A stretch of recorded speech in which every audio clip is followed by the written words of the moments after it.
La clientela sniffava cocaina in cucina e nei bagni del locale. La polizia sospettava da tempo una simile situazione ed ha installato nel vintage di Torri di Quartesolo delle telecamere nascoste. Il locale di via Savona è stato così posto sotto sequestro nella notte fra venerdì e sabato. In manette un albanese di 33 anni che riforniva di droga i titolari.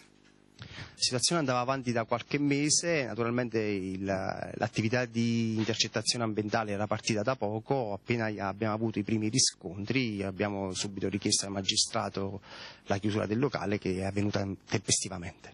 Gli agenti hanno denunciato anche i gestori del locale e 2 dipendenti. La clientela, costituita per lo più da italiani di buona famiglia, fra i 20 e i 30 anni, numerose le ragazze. Sì, la clientela era in maggior parte di giovani 20-30 anni di buona famiglia italiani.